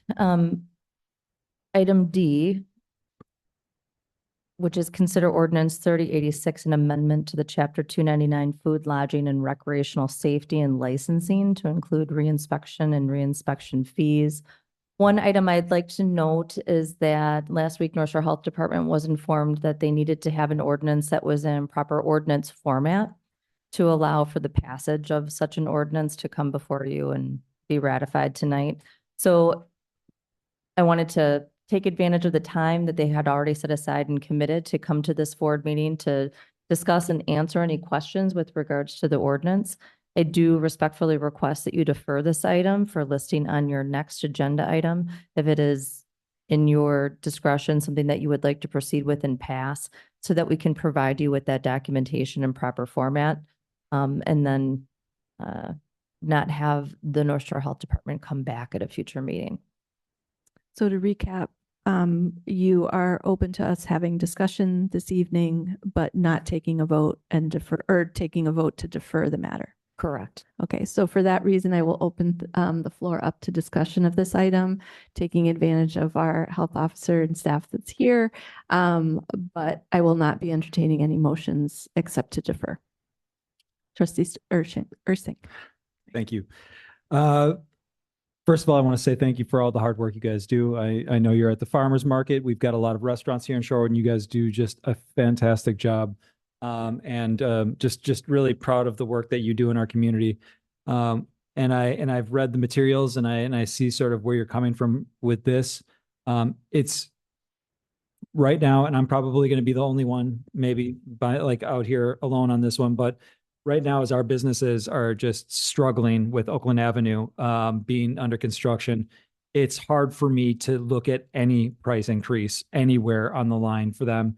And seeing this coming down the road for our businesses in Shorewood, it's not something that, even though it doesn't seem like a lot, every little penny counts. And I just can't support something like this right now in Shorewood with our businesses because they are just struggling. Bakery, North Shore Laundry just said they have to shut down Monday and Tuesday now, right? So every little penny hurts our businesses. I know where you guys are coming from and I can sympathize and I really appreciate everything you do. It's such a valuable service to the North Shore and to Shorewood. But anything that's affecting our businesses right now on Oakland Avenue, I can't support, unfortunately. Thank you. Other discussion? So we need to do an ordinance, but we don't have that ready. So I see a resolution. I'm confused on we can't do something because we don't have. We need an ordinance, but we only. I can ask Manager Ewald to repeat. Well, I Or think that recap. the trustee was talking about the fee increase, which is the next item on the agenda. I don't think you were, the ordinance that is. That's the Yeah, next, that okay. does not include fee increase. But then there's the next. The item, next is what which is what I'm kind of wrapping it all into Okay. one. Sorry, my bad. So if you could recap why we are being asked to defer this item. Well, and you can discuss the ordinance, whether you think it's a good idea to approve it, but take the formal action, adopt the ordinance this evening. And I'm going to take it up. And discuss it. Fee increase will be something to take up separate. Yes. And if you can repeat why we can't take action this evening, Trustee Stokebrand is asking for clarification. Well, the reason you can't take action on ordinance 3086 is you don't actually have ordinance 3086 to adopt it. To amend an ordinance, you have to adopt. You actually have to have a document that says what you're doing. Sign it. So it's a conceptual matter. Just the document itself hasn't been prepared. And that's not on us. We apologize for Right, that. it was an oversight. Yeah, every. Trustee that's every Stokebrand? break. That's all. Yep. every week. Okay. It's not a big deal, but you can't actually adopt Yeah. an ordinance. It's a procedural item, not a content or moral item, for lack of anything better. So it says 9D ordinance 3086, but we don't have one. We don't have the redlined version. Okay. You don't have it in the formal sense of having a document that you can vote on. Just have the concept. If I were to give you a different opinion, I have to go back to the polls when I told them they couldn't do this the last year, in essentially the same situation. And they took it up. Mhm. So is that clear, Trustee Stokebrand? Sure. So at the next meeting, we will see an ordinance. Do we vote on a resolution? We don't need a resolution tonight, or we do? for We're the- just discussing this tonight. We're not, No voting. no voting. Correct. Okay. We're voting to defer. We're asking the body to defer. We're happy to answer any questions. Yes. Concerns. Any questions? I do have a question. The memo mentions funding shortfall if fees are not increased. So what is the impact on your operations if there's a funding shortfall like that? So to tee it up just a little bit, Brad's really the expert here. Brad's the deputy health officer and he runs the program that is the North Shore Environmental Health Consortium. We are agents of the Department of Agriculture and we pay them this year 14% of all of our license fees in the North Shore to be able to inspect in our own jurisdiction. Pay the Department of Ed. Yes, 14%. And so last year it was 13%, the year before 12. And our contract says all of the dollars that we bring in for this program are put back into this program, which is 2 full-time staff, a little bit of me, and that gap just keeps increasing. In addition to funding cuts at the federal level, because people like Brad and I are not only funded exclusively by this program, right? So we have other gaps that are also closed. So there is a small shortfall of around $30,000 that is the acclimating of the fees. And then additionally, we have been doing re-inspections for $0. So that dozens, hundreds of hours a year where we're paying salary and not recouping anything. So what that means is that, in the license fee, an inspection is packaged, right? It's part of the service that we provide. But a reinspection means that you had so many violations that we have to come back to confirm that they have been corrected. And so the fact that we have been missing on those dollars, which are pretty standard across at least the Southeast, but for sure the state, we acknowledge that as a gap, and then we should leverage the fact that we are paying our staff to do that work, but we're not. So that's kind of commingling the two agenda items, so that, but happy to. Can you talk about how this works in the North Shore, in the greater North Shore? Have you gone to other municipalities? Have you passed this in other municipalities? Are we the last one? Where does this sort of live in the greater scope of the North Shore? Sure. So our licensing year is a little, I want to say wonky, that's not the right word, but we license July 1, right, through the year. So this is the time where which is atypical, right, because we probably already passed the fee schedule. We also went to Brown Deer tonight. It passed unanimously on both the resolution and the fee schedule. And so we are trying to get everything in. We have 7 boards to go to. Yeah, fun.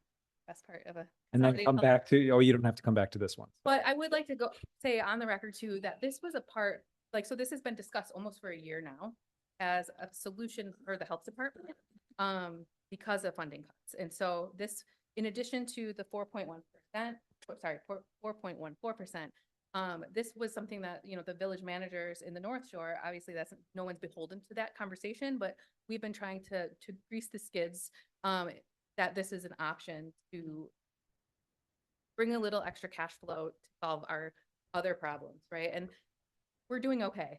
I'll go on the record and say that as well, but this program is supposed to be funded. Right. And we're missing the boat. Correct. And also the state is increasing. Yeah, that's So everything's going up. Can I ask a question about the proposed fee schedule as it relates to the reinspection, which is what you brought up? So when you're looking at simple, moderate, complex in this fee schedule, which I couldn't even tell you what page, 209, well, 209 for us. Anyways, the question is, simple, moderate, complex, annual fees are tiered, but the re-inspections are not tiered. So if you are simple and you fail and you need to get re-inspected, it's $192. If you're complex, is there a reason you're not tiering the re-inspections? Yes, I don't want to tier them because it's based on time spent. So we're covering our time. We don't take a profit on doing re-inspections at that point. So if the amount of time spent to go and do a re-inspection at a simple facility versus a complex facility is fairly equal. Okay. Trustee Ursink. Let's say this doesn't move forward in Shorewood, this year. How does that affect then the greater North Shore communities? If everybody else is passing it, but Shorewood doesn't pass this, does it not pass at all, or how does this work? In the past, it does not pass at all. So everybody's got to unanimously say yes to this, and if one community like Shorewood says no, then it's a no for the rest of the North Shore. Correct. For the North Shore Environmental Health Consortium, each community has the same ordinance for this program. So if one doesn't pass, we can't have different ordinances, different fees. Yep. Thank you. That's a really good point. Where are we? Where are you in the 7? I mean, are we number 2? So there's another 5 after. I mean, And we're not taking action tonight. So I know. I'm just trying to think of. By the next meeting, how many will you have in like 2 weeks? How many more will you have met with? I hope to have all of them completed by the end of May. Trustee Stokebrand. So as someone with no background here, so let's say I have a restaurant and I'm moderate and I run a good clean ship and there's no rats and no vermin. What do I pay? I see $559 for the annual inspection. Do I need a pre-inspection? Only if you're starting a new business. Oh, okay. So I don't. And I've done everything's clean, so I don't need a re-inspection. Do I need a plan review? Only if you're starting a new business. Okay. Consultation? Nope. It's just the annual fee of $559. Okay. And that covers us for follow-up on complaints, to do any education, provide any handouts that are needed to do that routine inspection that we do well. Okay, so all of the columns, you've done an incremental increase, but you've added a new column for reinspection. Okay. Right. The reinspection column has always been there. Oh, What is changed right now for the first item on the agenda is we have in the past never charged for our first reinspection, which in the memo that we have for this first agenda item, we've taken a shortfall of about $22,000 in that annually, and then 4,000 for staff time. So now we're looking to change the ordinance so that we can charge for that first reinspection. $192 across the board. Which I think is totally appropriate. I mean, it's if you, public health and safety. well, I mean, You if, also don't get everyone doesn't. Right? It's- Sure. Many violate. Yeah, you really have to earn it. Yeah. We did over 500 inspections last year, and about 100 of those were. I mean, They need it, right? Right, I mean, it seems to me it's pretty straightforward with the requirements, and there are certain thresholds you have to meet in order to operate the business. If you don't meet that and the health department has to come back and redo it, then you should pay them for that time. Logical. Mhm.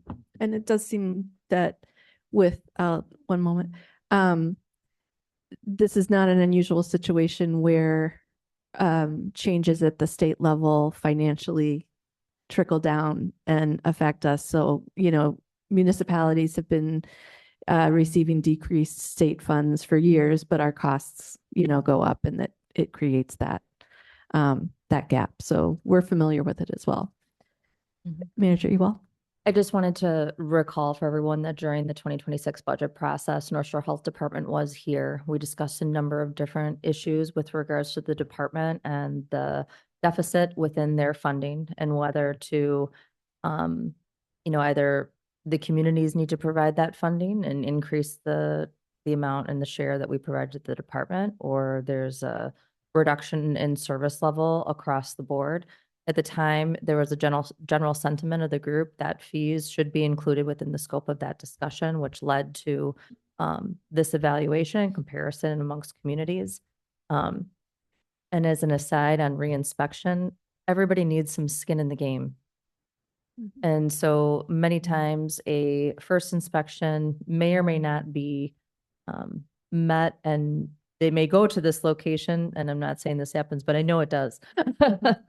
Which is why we also have a reinspection fee within our own department, and we have many similar discussions because sometimes people don't take that reinspection seriously. Thank you. I think that makes a lot of sense. Any final questions before we close discussion?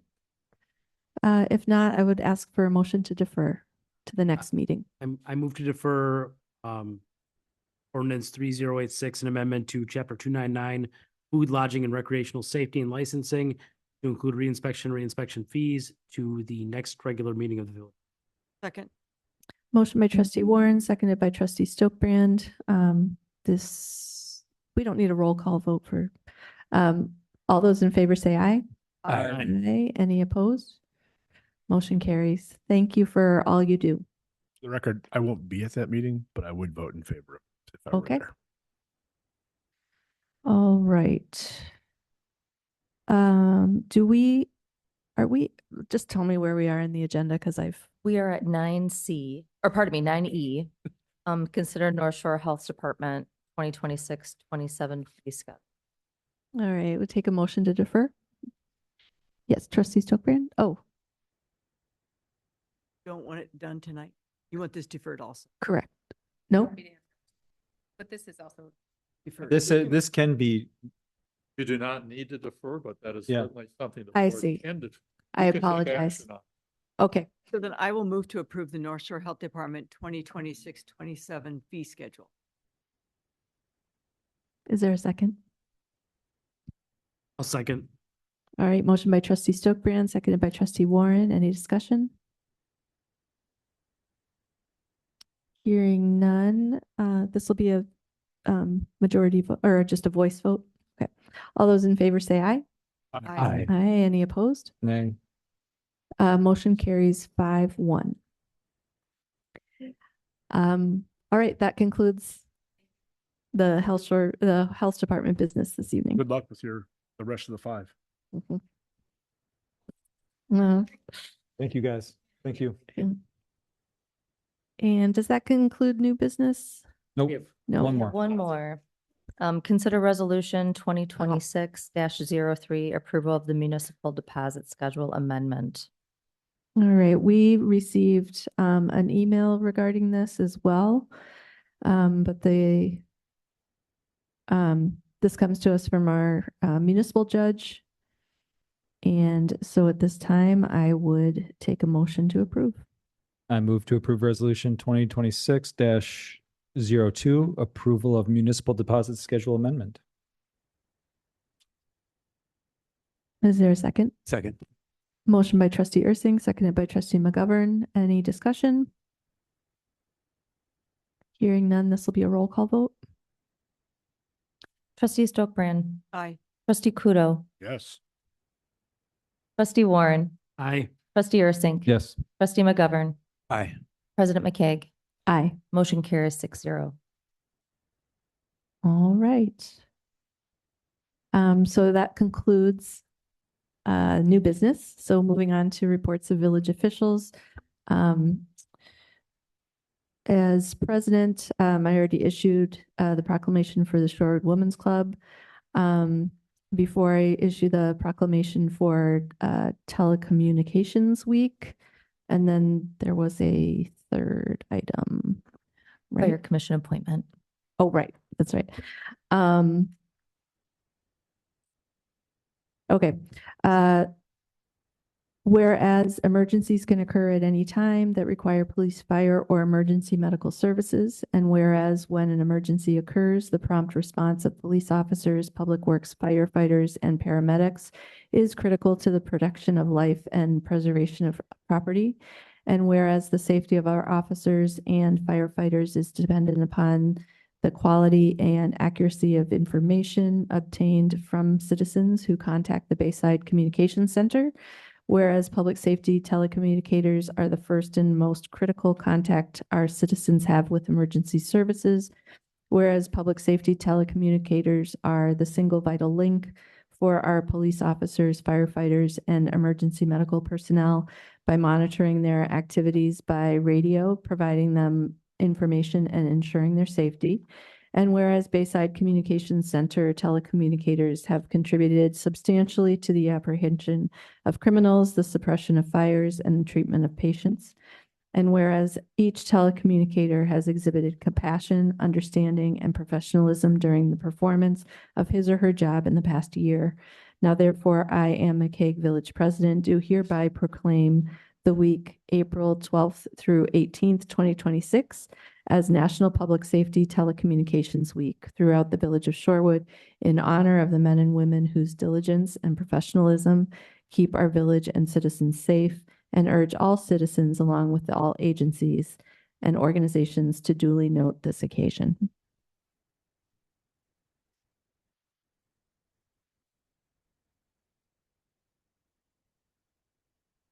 All right, an announcement that I did make an appointment to the Fire Commission. And that person is Sue Engler. And she met with both the police chief and the president of the Fire Commission, Fire Commission. You will note that her application says Police Commission. That was a mistake. And there's an email to support that. And I met with her. She has incredible qualifications, incredible dedication, and we're really going to be well represented. And she'll be a great asset to the commission as they navigate, the next few years. They have a lot of, it's a very difficult field to recruit for and to retain staff. So she's going to be a real asset as they look at those policies and take action. And then finally, I received an email from a resident in reference to social media activity that they took offense to making a formal request for me to lead a policy review of social media participation, as well as a statement. And I just wanted to acknowledge that I acknowledged receipt of that email to the person who wrote it, and we'll follow up with the village manager to consider thoughtfully those requests that were directly made to me. And I think that concludes my report. Well, I'll just respond because it was my social media post. So, you know, I've reached out to it related to the proposal to recall those of us that voted in favor of the affordable housing proposal. So I have reached out to the individual that I mentioned on Facebook, and we'll be meeting with him hopefully later this week. That's on our calendar.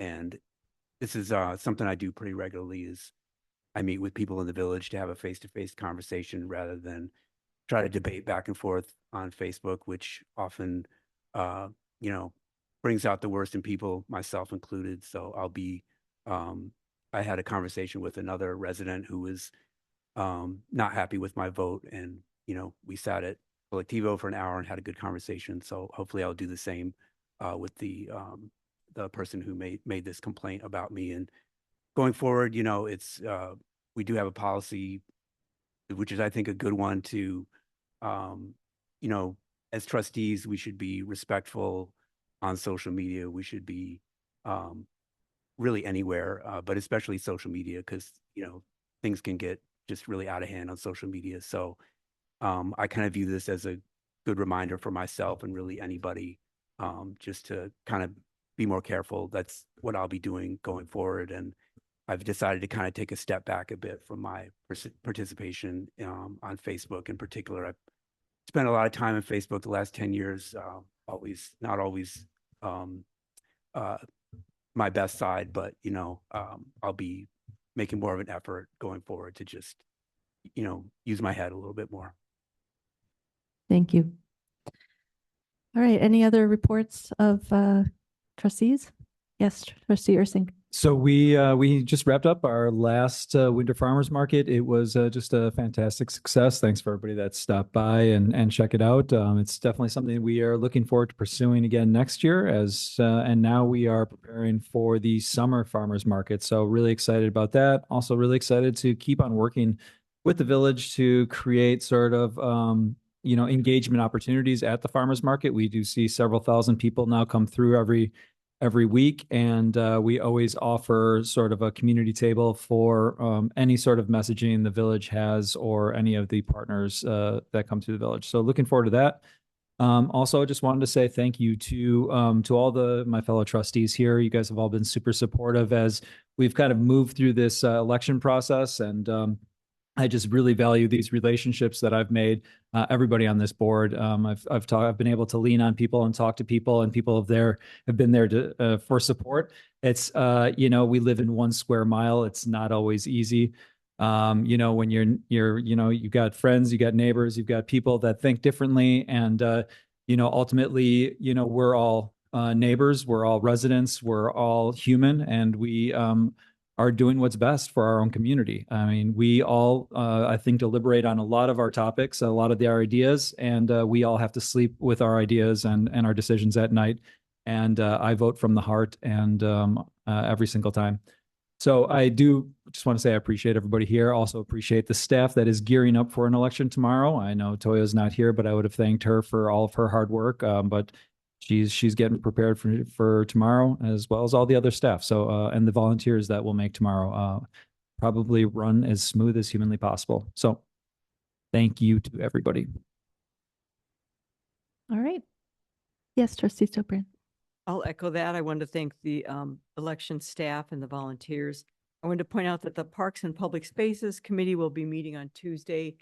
And among other things, they're looking at doing a survey they put together about how effective they think the committee is. There's some discussion about removing the subcommittee on public spaces and possibly making a standalone committee again, seeking that for bike and ped safety. So, and also their 2026 initiative. I also wanted to speak a little bit about the social media situation that we got the email about. And I guess me, it's important for us all, especially as elected officials in nonpartisan offices, to acknowledge the importance of diverse views as part of the democratic process. Participation in and affiliation with a political party can also be part of that democratic process. So are elections, so are recall petitions. These are all components of the democratic process. I hope we can agree that no resident should publicly be put in a negative light for legal participation in that process, and certainly not by us. Also, we all need to abide by state open meetings and open records laws. If a posting is not supposed to be deleted because of our position as elected officials, it should be available today for anyone else on that platform to see. These are my personal views as an elected official and may not represent the official view of the Village of Shorewood and or the village board body. Thank you. Anyone else? All right, hearing none, village manager, no report. With that, moving on to future items of consideration, trustee Kudo. Fun time. Let's talk parking. So we've been, obviously with the development on Oakland Avenue, there was a lot of discussion about parking and loss of parking and other alternatives, and parking continues to come up frankly, whenever we do anything. I mean, we were talking about scooters today, and we're talking about parking in some sort of loose manner. So ideally, what I'd like to have happen is a review. It's 133 pages, so it's not the lightest reading in the world, but a review of the study from 2019, 2020 regarding parking in the village. And not necessarily a refresh, not necessarily a new study, but a discussion about what we can do to alleviate some of the parking problems in this community, not just in, the high traffic corridors, recognizing, of course, that Oakland Avenue is under construction and we may have to make some changes there in the future anyways. But it's I think a good time to start the discussion. The community has asked for it. I think it's our responsibility to respond. There may be little, if nothing, we can do about it. But the community deserves to have us discuss it, and then come back and say one way or the other where we're at. So that was my request of putting it in community and business relations, because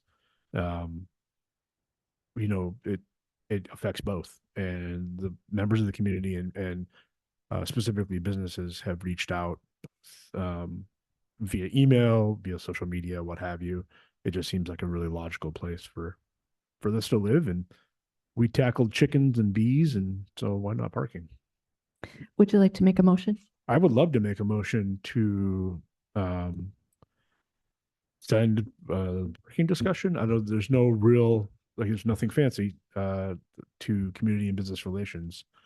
Seems like to review for community and business relations to review I don't have the agenda. Sorry. previous, We'll second that. The motion could be to review the previous parking and transportation study and further discuss what the village can do to alleviate parking problems in our corridors. That's an excellent motion. Second. Motion by trustee Kudo, seconded by trustee Ursink. Any discussion? Trustee Stokbrand? I think there's sort of a disconnect with the bid on this, and I don't know how to improve that. I also would be interested in seeing if there's a development piece that would the CDA be involved in, but I think this is a great starting point. Thank you, trustee Kudo. The baton. Well, we like to party, community and business relations. So CBR, PBR, is it? Okay, so any further discussion? Hearing none, this will be a voice vote. All those in favor of the motion as presented, say aye. Aye. Any opposed? Motion carries 6-0. That brings us to closed session. Is there a motion to go into closed session? It's amazing. Got this, Wes. Are you ready? Or like 2017. All right, I'll do this. I moved to move into closed session pursuant to Wisconsin statute section 193.85, section 1E, to deliberate or negotiate the purchasing of public properties where competitive or bargaining reasons require a closed session to discuss prospective properties for a new DPW. You're great. Is there a second? Second. Motion by trustee Second. Warren, seconded by trustee Kudo. This will be a roll call vote. Roll call, trustee Warren? Sorry, I couldn't hear. It was that trustee Kudo second? Yes. Yes. Okay, thank you. Roll call, trustee McGovern, Aye. trustee Stokbrand, Aye. trustee Kudo, Aye. trustee Warren, Aye. trustee Ursink, Aye. President McKeag. Aye. We're- Motion carried 6-0, and the meeting will adjourn into closed session at 8:48 PM. For anyone online, and I see no one, but for the record, we are going to be shutting down the Zoom. There is no further action coming after the board reconvenes into open session other than adjournment. I mean, I'm sorry, Wes, but